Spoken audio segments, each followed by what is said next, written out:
Hi guys, it's India and Kay back again. So I'm here with Kay, who is one of the founding employees of Growing Naturals, and today we are going to talk about the immune system and our body's defense against harmful substances, which requires a balance and harmony for it to work properly.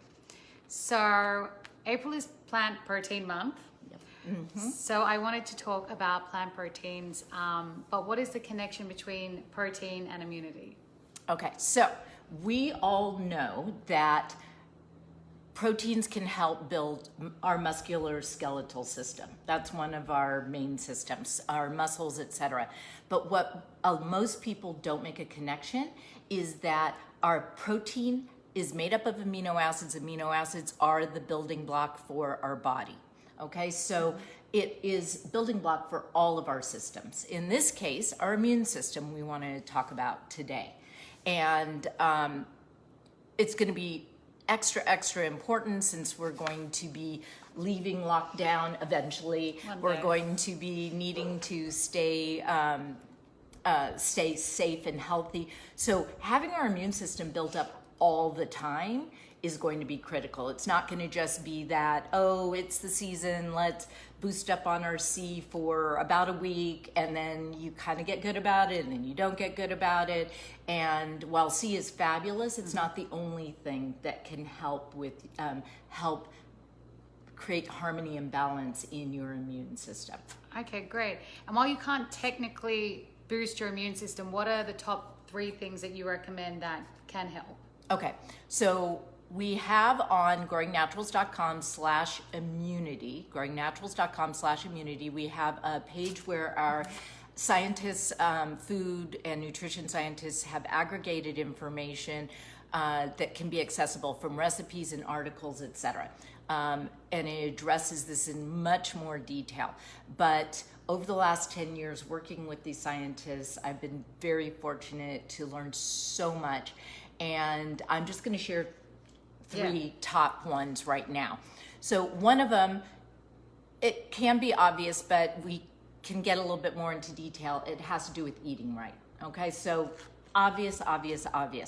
But basically, the rule that we should be following right now is 80% nutritious food. Particularly difficult, but a great goal to set with being in socially distanced. Because if you stop and either write down or take notice what you're eating in the day, and you stop and go, yeah, I'm going to eat some crap today, absolutely, fine, but try the 80-20 rule. Try to get 80% whole food, nutritious, seeds and fruits and vegetables and lean meats if you do eat meat, and lean protein sources. So very critical, the 80-20 rule. Try to get 80%. When you look at the information at growingnaturals.com/immunity, you're going to see a more detailed list. But one of the nutrients I wanted to address right now that a lot of people don't really think about is zinc. You think about taking it as a supplement, but We were taking that like right at the start, weren't we? We were much better about it at the beginning because we had heard, We were taking everything we could get our hands on at that point. And now I think we're being really good though about eating nutritious, and we're 100%. really we've worked a lot more vegetables into our diet, and I've noticed our plates are getting more colorful and not just all whites and browns. That's we don't really eat stuff from the pack. You know, like we don't eat like chips from processed. We don't eat and processed such. really. We're being pretty good about cooking from scratch, etc. But the interesting thing is zinc. A lot of people don't think about that you can get that from your diet and which foods. We talk a lot about which foods can give you C and E and D and such, or A, but not zinc. So that's one that I wanted to share.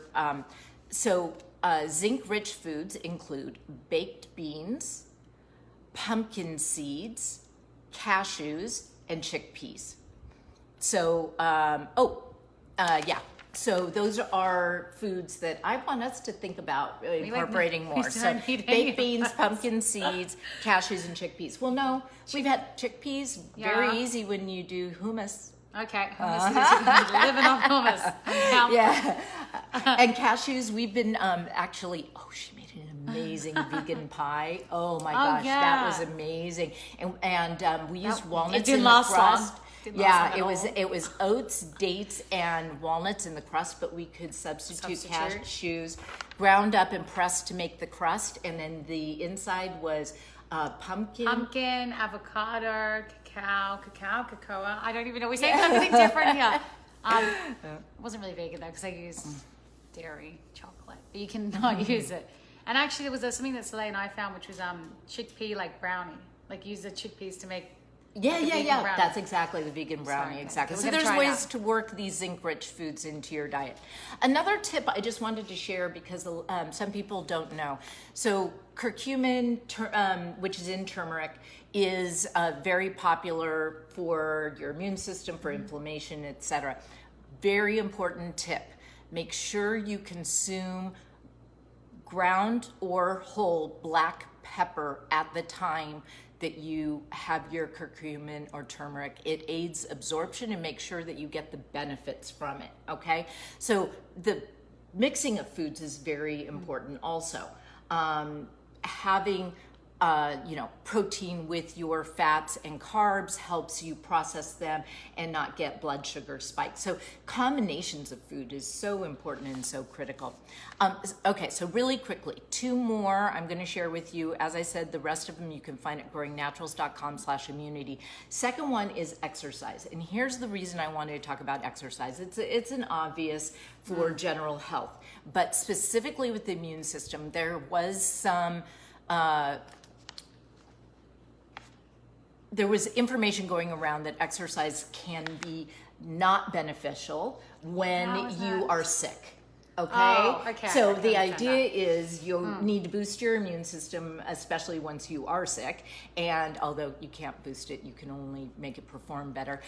So the fact is that there have been studies that actually have shown that exercising is not a factor, and it is okay to do extra exercise to help boost your immune system, even if you are not feeling the best. I just use this as an excuse. Yeah, that's the point. Is don't workout. use not being well as an excuse not to exercise. Exercise actually can help you improve and balance your immune system. So sorry, out the window. Okay, the third one I'm going to bring up. Yes. Which is not as obvious and does not relate to everyone watching this, but please share with anyone who you may know smokes. Smoking actually can hurt your immune system.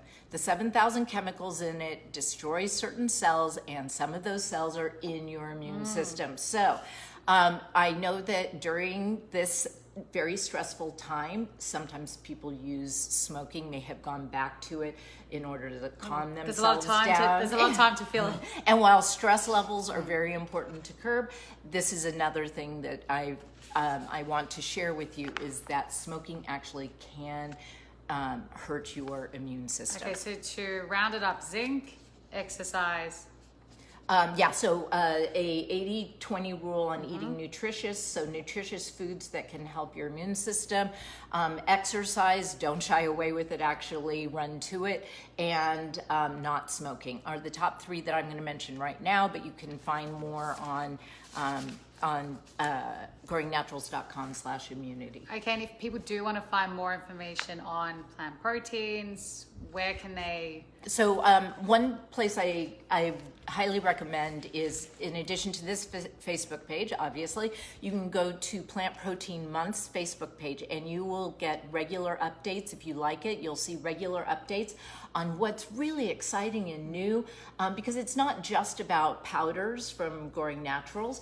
It's also about plant-based meats and where they're going and such. It really keeps updated on the whole I really area. want to try these, Beyond Meat and stuff. I've never tried these, so they're good around. And here's the beautiful thing about them, is that they are, they launched, did an amazing job, but things are only going to get better over time. The ingredient lists are going to get shorter. They're going to become healthier and healthier. And it's in its infancy, and you got to give it a little bit of time to go from 0 to 100.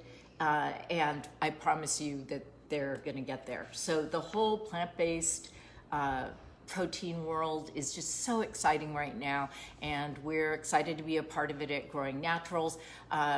As we've said before, we encourage you to get the majority of your protein and other nutrients from whole foods, but when the gap can't be filled, and particularly now when our immune system is so important, we encourage you to make sure you are getting enough protein every day. There's gncalculator.com you can go to calculate how much protein you personally need. As I've shared with you before, I personally need about 75 grams a day.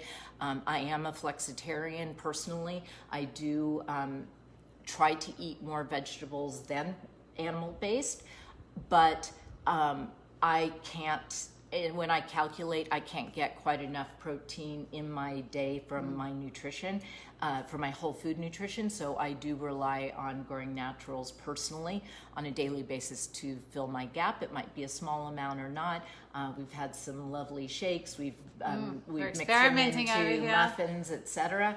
So we really encourage you to find out your protein levels you need every day at gncalculator.com, that you figure out ways to come to bring up those levels and maintain them on a daily basis, so that your immune system truly will be functioning perfectly in harmony, and you can fight off whatever you are exposed to over the years to come. Great. Well, thank you so much again, Kay. And I hope Thank that you, was helpful, guys. Have a great day, and until next time, we'll see you. Bye.